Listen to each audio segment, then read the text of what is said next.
तो गाइस, कहानी की शुरुआत ही फुल टेंशन से होती है। हम देखते हैं कि डीमन स्कीमिंग सेक्ट लिटरली खंडहर बन चुका है और उसी तबाही के बीच से तीन बुजुर्ग जान बचाकर भाग रहे हैं। कोई और नहीं बल्कि वेनरेबल यांग और उसके दो साथी। भागते भागते यांग हांफते हुए बोलता है, ये सब क्या बकचोदी हो गई यार। हमारा सेक्ट इतनी जल्दी कैसे उड़ गया। मैं अब और नहीं भाग सकता, ब्रेक चाहिए। तीनों वहीं रुककर सांस लेने लगते हैं। तभी एक वेनरेबल भारी आवाज में बोलता है, हम लोग सदियों से इस सेक्ट में रहे हैं और आज इसे ऐसे खत्म होते देखना दिल बैठ सा गया है। यांग गुस्से में चिल्लाता है, ये हरामजादा है कौन। मैं सीधा डबल ड्रैगन मैनर जाकर रिपोर्ट करूंगा। दूसरा विनरेबल बोलता है, यांग कुछ तो गड़बड़ है। ये हमला वेस्टर्न लैंड्स के बाहर के किसी सेक्ट ने किया लगता है, वरना कोई डबल ड्रैगन मैनर के रूल्स तोड़ने की हिम्मत नहीं करता। यांग चौंक जाता है, मतलब बाहर के लोग हमारे ऊपर हमला करने आए। तभी पीछे से एक आवाज आती है, बकवास बंद कर मोटे। यांग को कुछ गड़बड़ लगती है और उसी पल उस पर हमला होता है, लेकिन वो भी कोई दूध का धुला नहीं। टाइम रहते काउंटर करता है, अटैकर को पीछे फेंक देता है। यांग गुस्से में बोलता है, बस यही भेजे थे हमें पकड़ने के लिए। इतने कमजोर, या जानबूझकर हमें उकसा रहे हैं कि हम इन्हें मार दें। और तभी सामने वाला खड़ा होता है, वेनरेबल भाई। वो खून थूकते हुए बोलता है, अगर मैं घायल ना होता ना तो तुझ जैसे मोटे को एक ही पंच में सुला देता। यांग शॉक में, वेनरेबल भाई, तुमने मुझ पर एम्बुश क्यों किया। क्या तुम ही दुश्मनों को लाए हो, अब मुझे भी मारना चाहते हो क्या। भाई भड़क जाता है, ड्रामा बंद कर, तुझे अच्छे से पता है ये सब किसने किया है। यांग कंफ्यूज, तुम किसके बारे में बोल रहे हो। भाई ताना मारता है, नाटक करता रहे। तू उसके इतना क्लोज था, फिर उसके प्लान कैसे नहीं जानता। अगर मुझे पहले पता होता तो जब स्टीव जूस सेक्ट लीडर बना था उसी दिन उसे मरवा देता। यांग अभी भी समझ नहीं पा रहा। तभी पीछे से एक और आवाज आती है, वो मेरे बारे में बात कर रहा है। और सामने आता है जी वे, डीमन स्कीमिंग सेक्ट का असली गद्दार। वो हंसते हुए बोलता है, ओल्ड बाय, मानना पड़ेगा तुम इतना दूर तक भाग आए। गार्ड्स, इसे मार दो।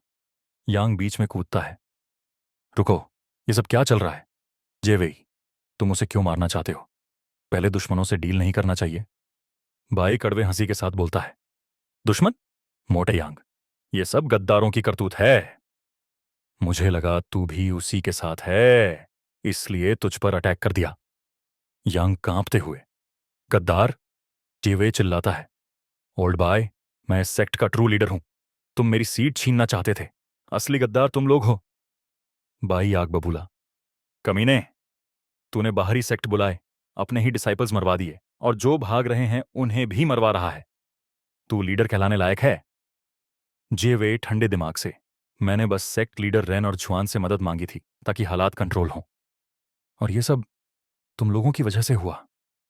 तुमने 5 साल के बच्चे को सेक्ट लीडर बना दिया, उसके लिए रूल्स बदल दिए। बाई चिल्लाता है, तेरी क्रूरता की कोई लिमिट नहीं है। तू सिर्फ डराना जानता है, इंसान बनकर बात करना नहीं। तू इस सीट के लायक ही नहीं था। जेवे हंसता है, हम डेमोनिक सेक्ट हैं, कोई एनजीओ नहीं। अगर मैं सख्त नहीं रहूंगा तो सेक्ट कैसे चलाऊंगा। बाई ताना मारता है, यही तेरी कमी है। जुओफान जिद्दी है पर सबकी सुनता है, तू बस धमकाता है। तेरे जैसे डेमन का कोई फ्यूचर नहीं। जेवे पागलों की तरह हंसता है, तू भी उसी बुढ़े जैसा निकला। सब ट्रिक्स जुओफान को ऊपर पहुंचाने के लिए, पर फाइनल जीत मेरी होगी। अब मर जा बुढ़े। और वो बाई पर हमला कर देता है। बाई को लगने लगता है कि आज तो गेम ओवर है। तभी बीच में वेनरेबल यांग कूदता है, रुको जेवे, क्या सच में तूने बाहरी सेक्ट बुलाए और अपने ही लोगों को मरवा दिया सिर्फ एक कुर्सी के लिए। जायवे गुस्से में, ये मेरी सीट थी शुरू से। और तभी धड़ाक, यांग उसकी शक्ल पर फुल पावर पंच मारता है। आंसुओं के साथ चिल्लाता है, तूने कसम खाई थी कि इस सेक्ट को ग्रेट बनाएगा, क्या यही है तेरा वादा। जिएवे बेपरवाह, मैंने मेहनत की है तो मुआवजा तो चाहिए। और जब सेक्ट टॉप पर पहुंचा तो मुझे हटाकर किसी अनग्रेटफुल कमीने को बैठा देंगे। फिर यांग को घूरता है, हट जा रास्ते से, फैटी यांग, वरना तुझे भी मार दूंगा। यांग वहीं डटा रहता है, पीछे हटने का नाम नहीं।